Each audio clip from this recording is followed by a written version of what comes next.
South Korea attempts to invade North Korea, but the North becomes victorious.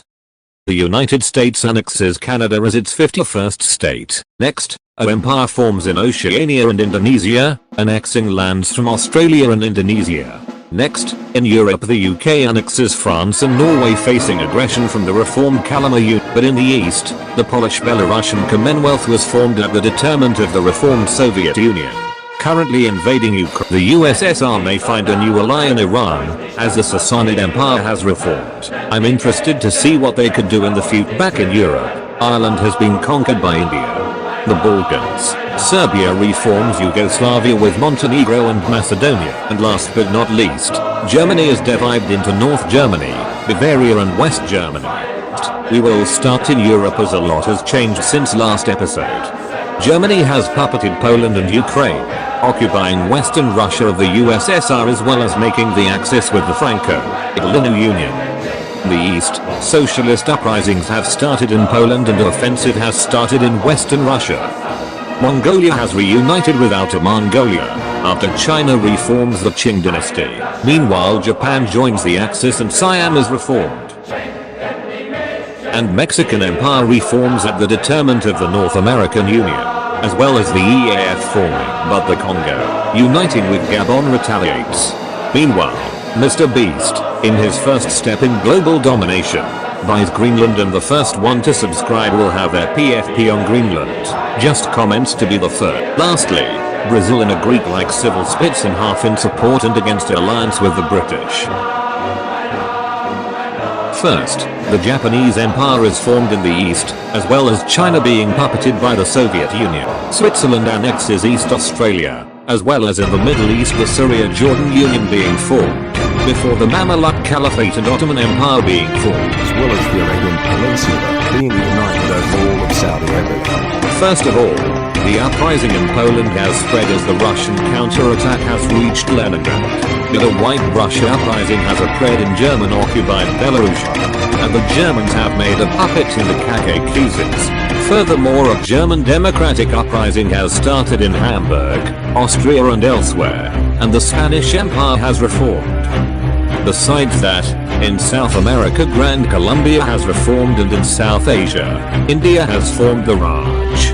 North America, the successionist crisis continues as California, Florida and New York leave the Union. Could this lead to anything else in the East? The Soviets surrender, agreeing on a peace treaty, becoming multiple German puppets, avoiding a Russian civil war with the White Army. First of all, we'll start in Europe, since once again it has changed massively since last episode. In Germany, the uprising has spread beyond Austria and Hamburg and all over Germany, and later France and this would result in the Soviets making a push back into Ukraine and Belarus, while Poland-Belarusia has expanded beyond its original borders in the Balkans. Greater Romania, Yugoslavia and Greater Hungary is formed with Transylvania being occupied by Greater Romania. In Europe, the Germans still remain in Spain, Western Ukraine and are exiled in Africa. Speaking of Africa, Africa has been split by world powers, with the Macedonian forming under Persia and the Caucasian. It's split by Greater Bangladesh and the Soviet Union. The Empire of Spain is exiled to its colonies. In Europe a new peace treaty is being written and Japan is the only remaining Axis power. Starting where we last left off, I'll start with the peace treaty. First off, Georgia gains independence. The Holy Roman Empire-like system is in place and the Benelux and France is reunited. The Soviet Union then annexes previously occupied land and Poland-Belarusia re-establishes its borders. Poland-Belarusia's borders are partly pushed west due to this. Secondly, Germany annexes some disputed land. A nation is created between Romania and the Ukrainian SSR. Hungary is also given the rest of Slovakia to make up for its lost land. Lastly, Catalonia is annexed by France in order for Imperial Germany to have their exile. Greece and Albania are independent and Bulgaria and Romania are now united. Central Asia gains independence while Austria-Hungary is now we're done with Europe. Let's finish off with their African colonies. Italy's West African colonies and Maghreb colony has been handed over to France, as well as Germany's leftover colonies begin given to Britain. Besides from the treaty, in North America Quebec has declared independence. The East, the long-awaited counterattack colonies is in Central and South China. The Japanese are greatly pushed back but are still determined, being that they're the last Axis, and Korea also declares independence in spite of Japan. Lastly, the Confederacy reforms as the secessionist crisis reaches its climax. The North American Union. First, the Muslims take over Spain. The Ottomans would then attack Bulgaria, Romania, later annexing Thrace. In both Poland and the USSR, a Ukrainian revolution similar to the 1919 incident would succeed, immediately catching the eye of both powers. The USSR would then take advantage of this, invading Poland with an overwhelming offensive, and Poland would be forced to be puppeted. France would have a new leader and have a more aggressive foreign policy, invading the lowlands. The British would then overthrow the parliament, making it go into exile, causing anarchy in British colonies. After the Swedish government, it would be pressured by the USSR to establish a new border. Peru would then establish its empire, becoming a great power and causing a secessionist crisis in Brazil. Finally, Bangladesh occupies the Japanese empire, although not making a dent in their morale as China surrenders. Through revolution, the Spanish managed to overthrow the Muslim Caliphate.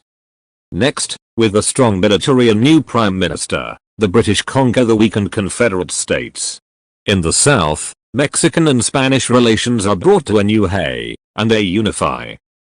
A new Napoleonic empire is formed, puppeting Germany and Italy. Again, in Europe, Austria-Hungary is fully reformed. The Winged Hussars lead a glorious revolution, reuniting Poland, Lithuania and its surrounding territories, but it ultimately fails with the surrounding countries annexing Poland.